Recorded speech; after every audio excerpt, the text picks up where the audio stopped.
So I mentioned to y'all a couple of days ago about a memo. We could call it a motion. It just makes things easier. A memo that Jayz sent out in reference to Tony Buzbee and the lawsuit that he's filing about Jayz, right? And Alex Spiro.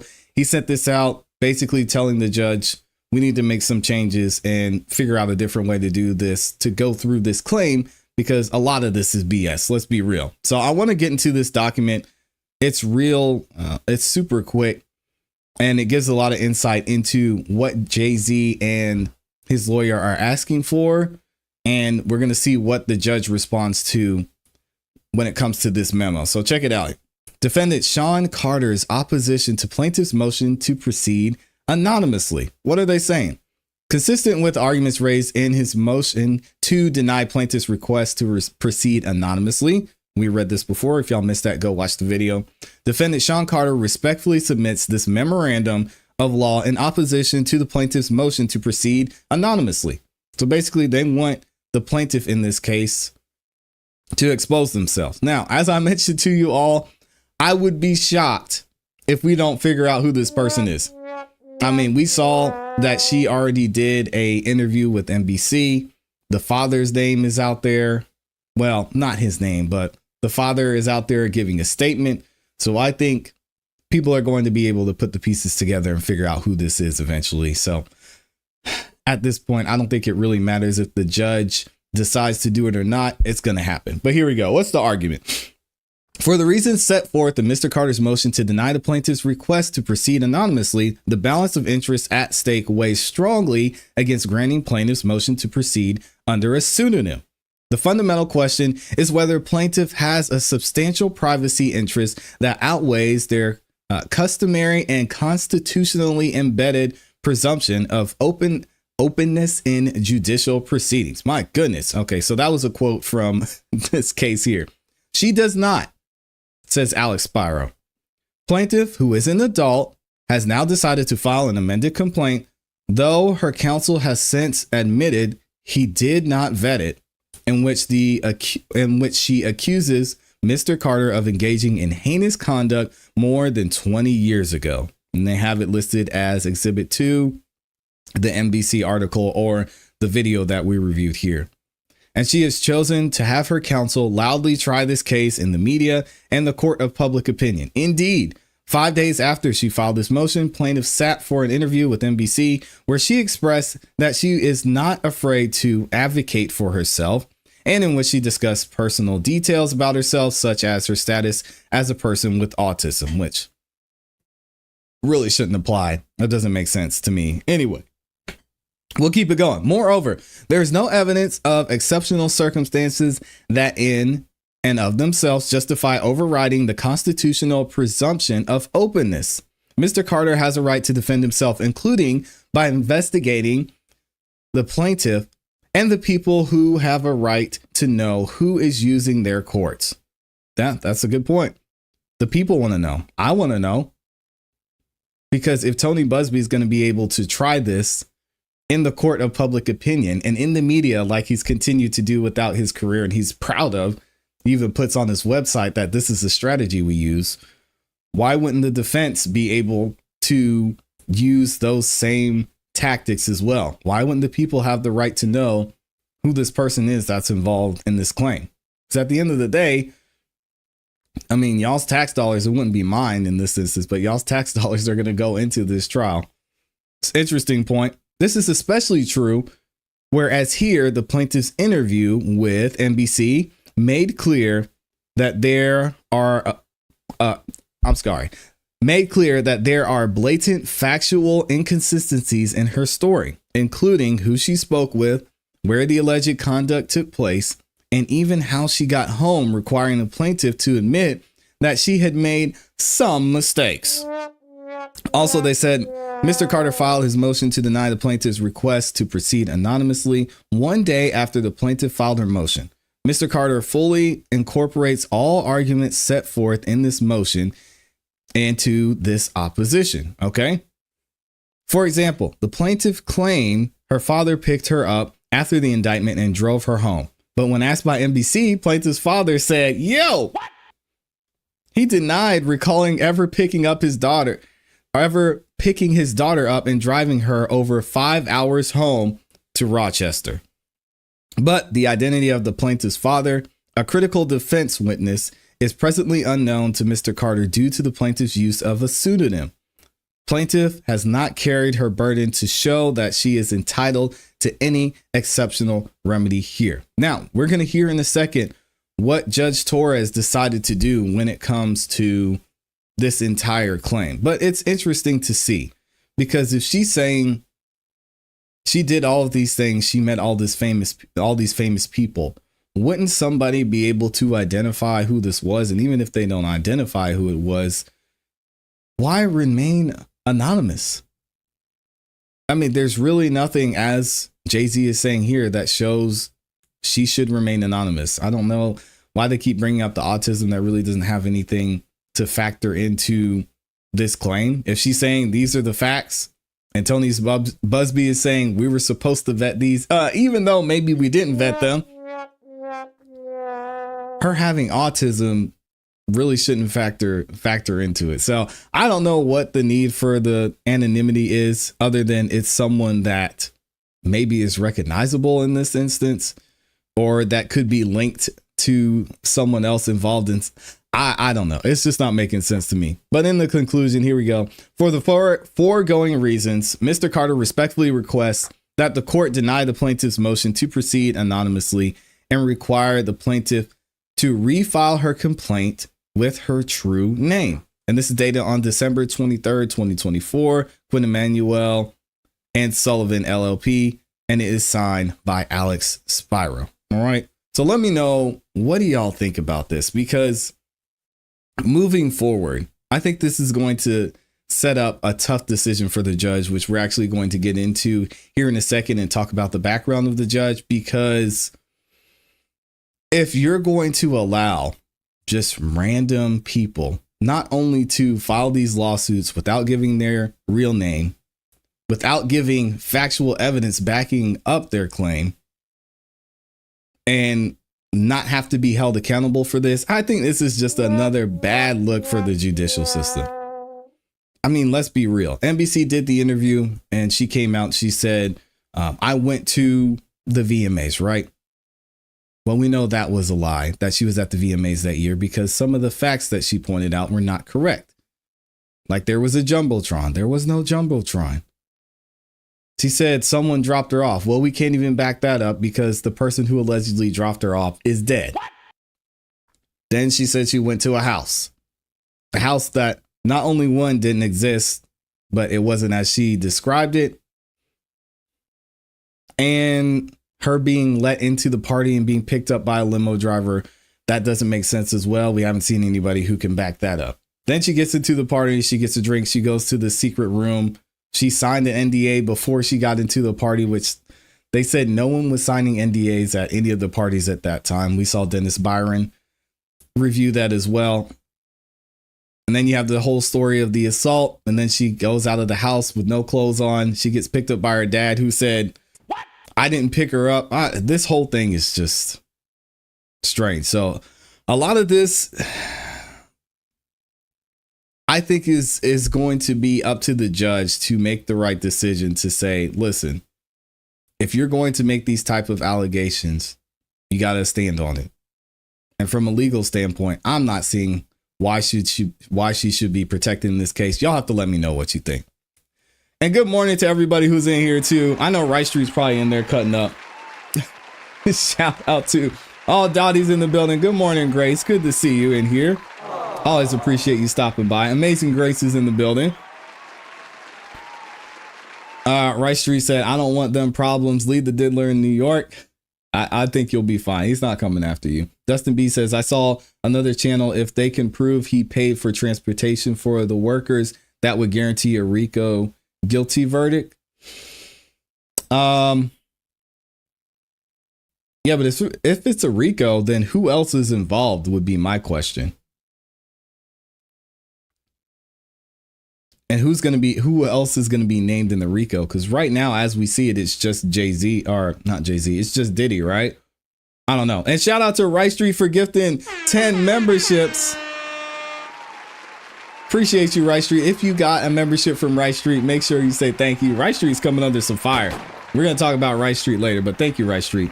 You should know who you're defending yourself against because she claims to have issues from that experience. She didn't get autism from that experience. And what issues does she have? I don't know. The backpedaling is going to be real once all the information comes out. Please keep that same energy, says Keith. Are you talking to me, Keith? Jayz and Rock Nation has some nasty tactics. That's why she waves remain anonymous. Yeah, it's not backpedaling if new information comes out. None of us know the facts. And if somebody does know the facts about this case, then let me know. But as facts come out, we're allowed to change our perspective because when you see the evidence, then you make an adjustment. But right now, we're not seeing any evidence. If anything, we're seeing negative evidence because her stories doesn't add up. So So I don't understand. We're all just guessing at this point. And from what I see with her story, it doesn't make sense. And there's a lot of inconsistencies. If what she's saying, if she's standing on, oh, it was 2000. So keeping that same energy, I'm just saying the story doesn't add up, and it doesn't because even her father is saying this didn't happen.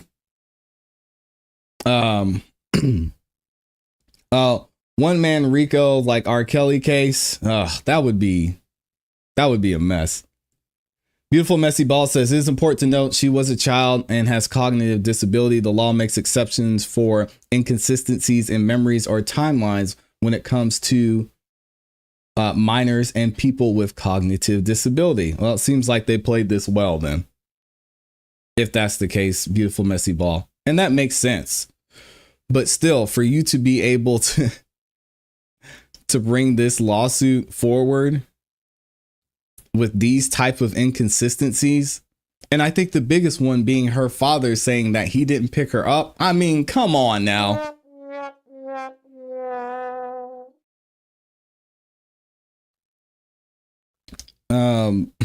Beautiful Messy Ball says, I'm waiting for the evidence. Yeah, me too. Remember, the grand jury is still underway. For all we know, Buzbee and his clients could be working with the prosecution and could have evidence that we don't know about. Yeah, for sure.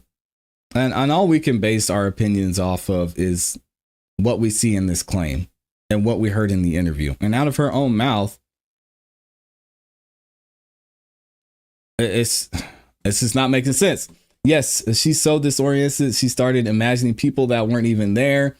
K-Way says Jayz and Rock Nation tried to silence anyone who speaks out against him. And Meg Thee Stallion, look at how they're trying to sue a blogger because the blogger said Meg was lying. The biggest issue for me is her dad, and they live 5 hours away. Yeah, exactly.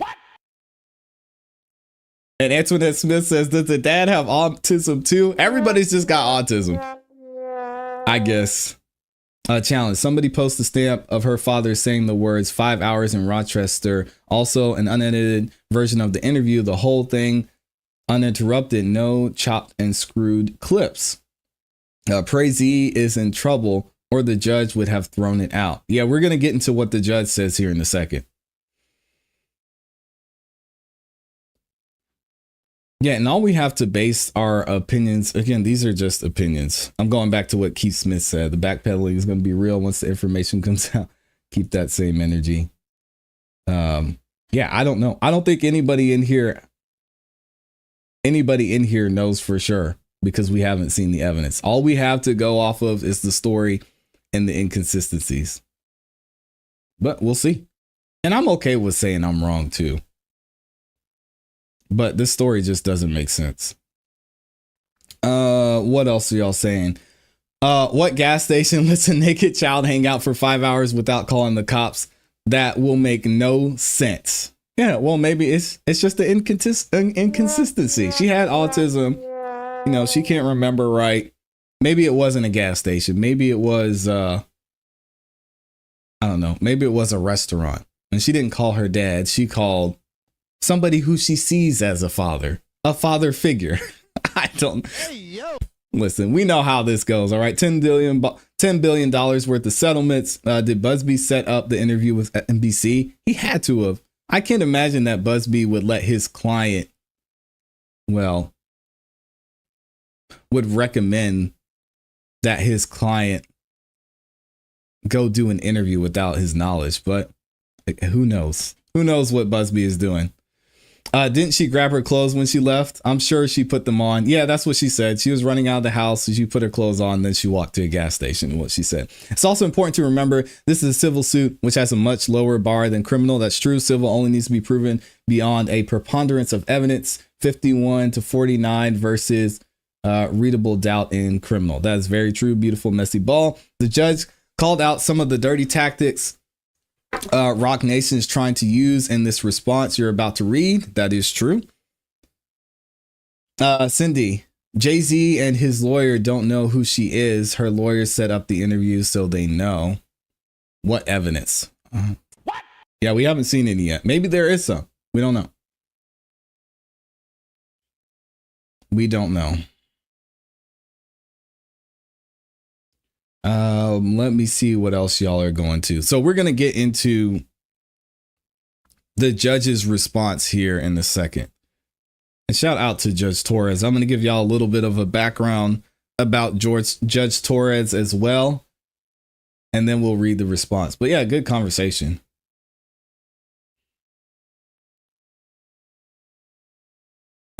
Right Street says NDA stands for New Diddler Accusations. Hey, yo. Oh my gosh.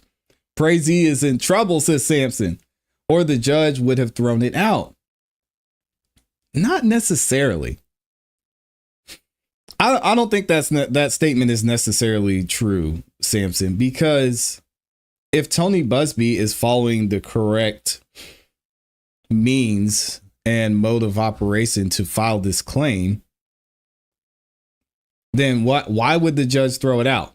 If he's going through all of this properly and they're at a point to where they can take this thing to trial, the judge is going to say, okay, you did everything that you need to do leading up to this. Let's go ahead and take this to trial. If Jay-Z doesn't want to settle, then we can go all the way. So I don't think there's a reason for her to throw it out in that sense. Nancy Grace and a bunch of other creators did my girl at the surprise witness real dirty, trying to say she's the one who dragged J-Lo into this when she simply read Spiro's comment. Yeah, we all guessed that it was J-Lo. We just looked it up. We looked up who Jay-Z or who Diddy was dating at the time, and it was J-Lo. So if this story does come out to be true, then it was most likely her who was there, or it could have been somebody else. But she said that it was another celebrity that she noticed, the 13-year-old at the time. She knew who the other celebrity was, Celebrity B, and recognized them. So we'll have to wait and see. Queen Brielle says, I like this judge. Shout out to Judge Torres. No, these types of cases rarely get thrown out if you think about it. Yeah, and Beautiful Messy Ball mentioned the burden of proof is a lot lower. Shadow Fox said, she must be a superhero. I don't know anyone who can dress her at the same time. Hey, 13-year-olds, man, they can do anything. She had to send out a cease and desist. Anton Bishop said, ClassE, I told you weeks ago, this Diddy behind the scenes with his lawyers attacking Jay-Z's character because he left him high and dry, deflect some of the weight. Hey, listen, Jay-Z has not said anything about Diddy publicly until now. And then he was brought into this and they said, hey, hold on. What? It wasn't me. Y'all go get that. Y'all go get Diddy, or Sean, as he calls him, right? Y'all go get Sean. It wasn't me. Oh, man. Beautiful Messy Ball says she had to send out a cease and desist. Oh, my gosh. J-Lo going to get this work, too. Y'all don't know. J-Lo might have already written a check. It's possible. And that may be the reason that we don't know who Celebrity B is. So Antoinette Smith says, J-Lo gonna get this work too? She might have already gotten it. Mo Palmer says, I'm sure Buzbee has reached out to Celeb B. Absolutely. Notice how they got quiet? Yep. Right Street says, go say Diddy 3 times in the mirror, see what happens. Take that baby oil. Oh my God. Hey, everybody who was in the big white bed at them Diddy parties need to be part of the RICO. And Jay was in the that bed. There was a lot of people there. Beautiful Messy Ball said J-Lo threatened to sue your girl. Dang, what is going on out here? All right, let's get into Judge Torres's the response from Judge Torres. And I want to give you a little bit of background too. Shout out to Megan Kunis for this. So as we mentioned before, there's been a lot of back and forth between Jay-Z, Tony Buzbee, Alex Spiro, and Judge Torres is finally going to respond. And this is really her first response since Tony Buzbee submitted the amended claim from this, at the time, 13-year-old alleged victim, right? Well, let's give you a little bit of background about Miss Judge Torres, or Judge Torres, the Honorable Judge Torres. And thank you to Megan Kunis for writing this amazing article about it too. Judge Torres is a Harvard College and Columbia Law School graduate. Wow.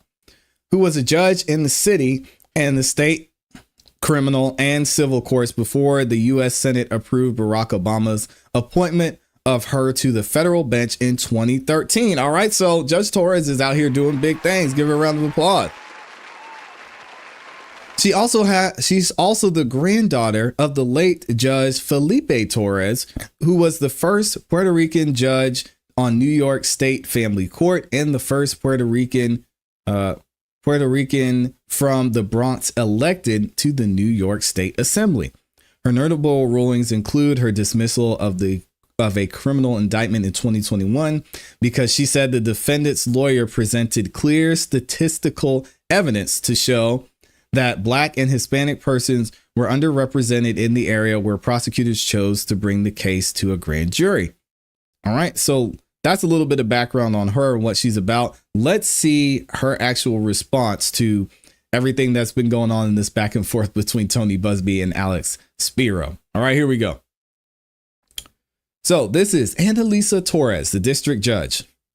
Plaintiff Jane Doe filed the action on October 20th, 2024, alleging violation of the New York City Victims of Gender Motivated Violence Protection Act, NYC Admin Code such and such. By order dated November 6, 2024, the court provisionally granted plaintiff's motion to proceed anonymously, explaining that defendant had yet to appear in this matter and that the balance of interest weighed for or against anonymity may shift as her suit continues. On December 8, 2024, plaintiff amended her complaint to add Sean Carter, known professionally as Jay-Z, as a defendant. Okay, and then they've got the amended complaint here. We've already reviewed that a couple of times. Plaintiff again sought to leave the proceed anonymity, or sought to leave to proceed anonymously. And then they reference that here. But this time, Carter's counsel appeared and moved to deny her motion or in the alternate. Boy, I'm struggling this morning.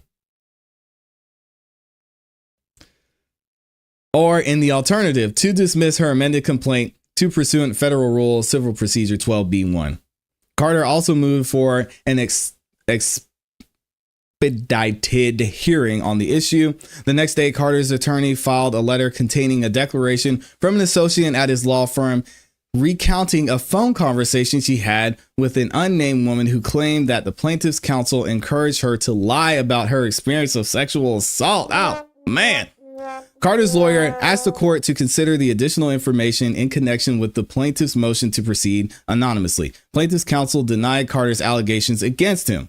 And we went through that, right? And then on December 13, 2024, Carter's attorney filed an additional letter alerting the court to a recently published interview of the plaintiff on NBC News. In the interview, plaintiff, speaking anonymously, explained all her allegations against defendant and her reasons for coming forward now.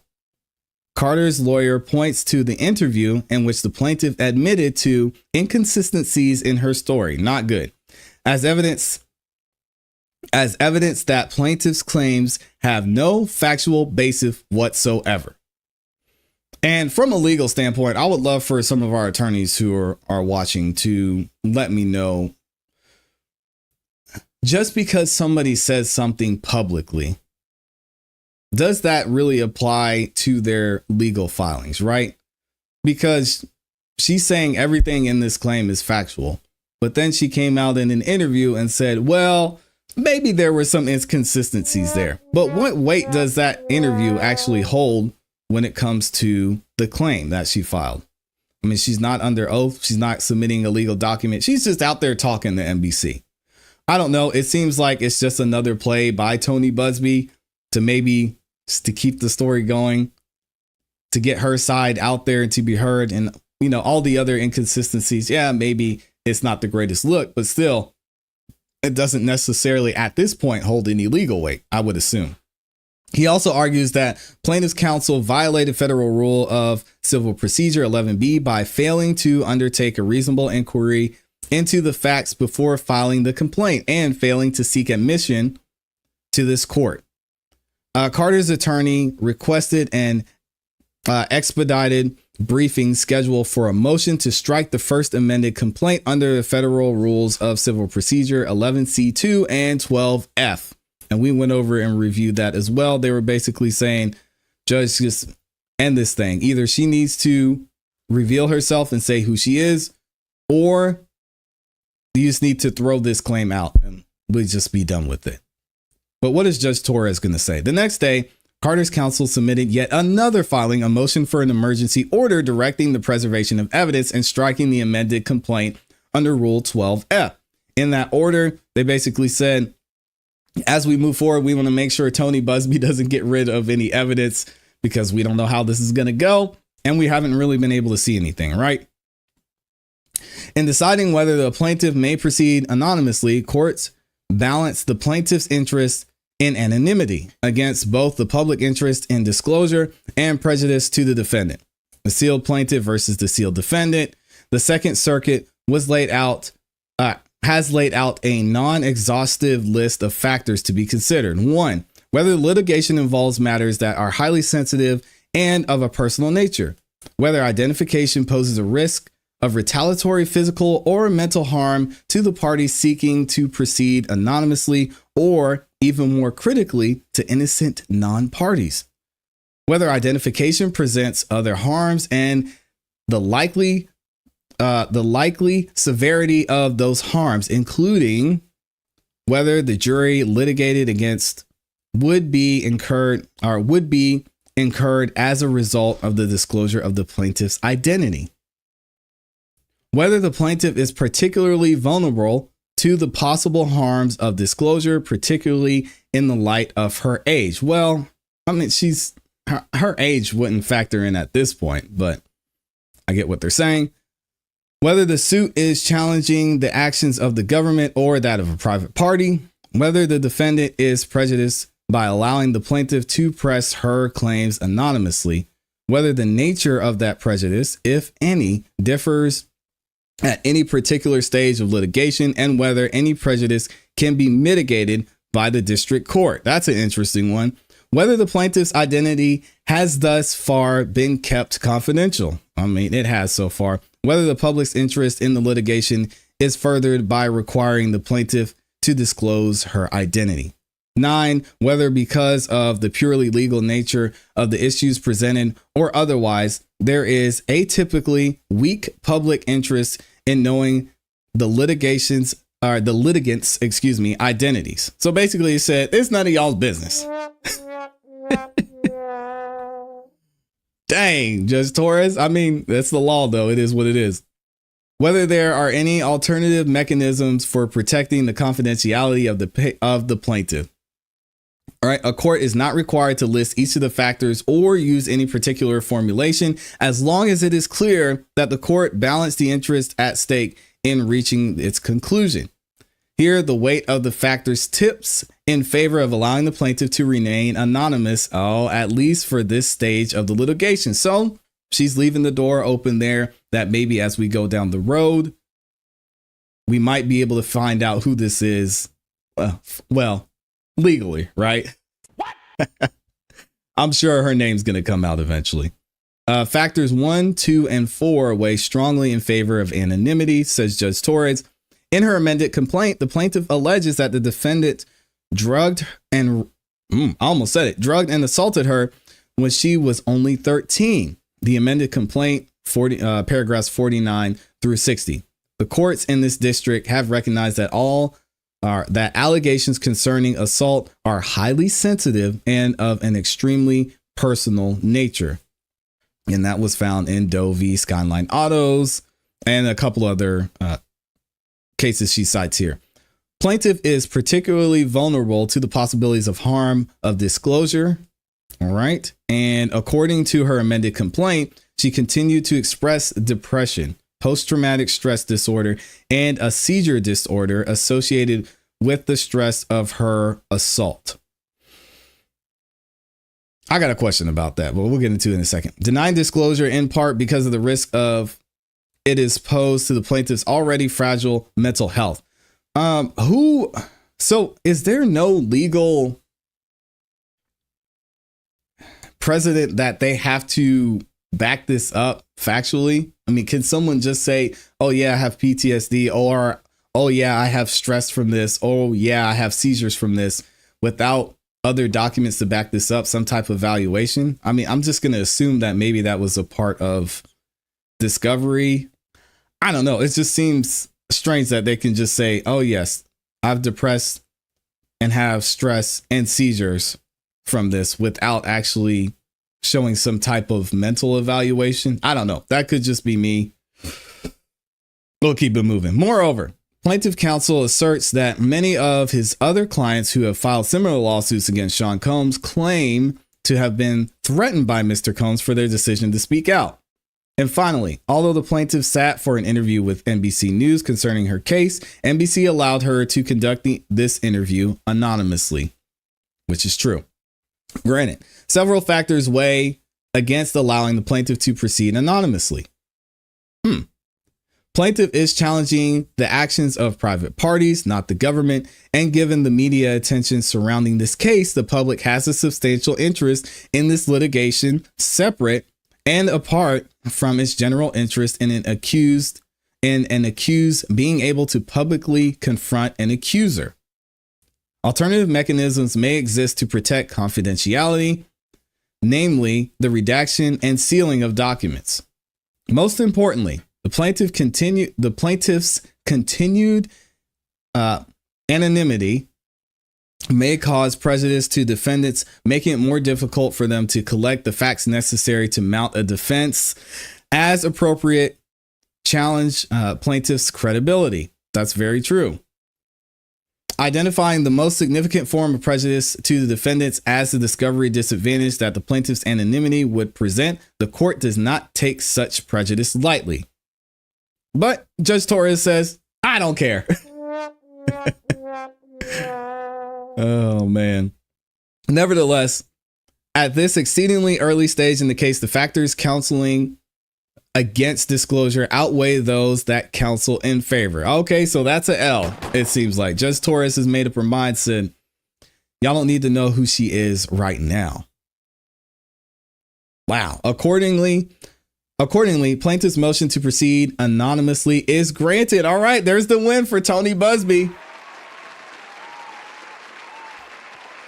He got it. She is not going to get exposed at this point. At this point, though, Judge Torres, as we saw, she left the door open.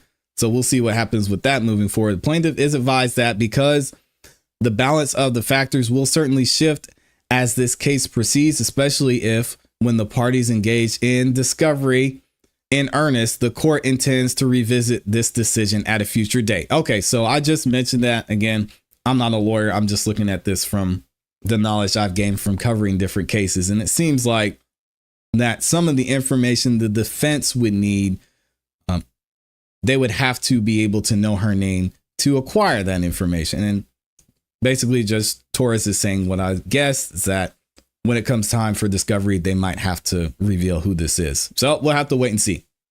The remaining motions.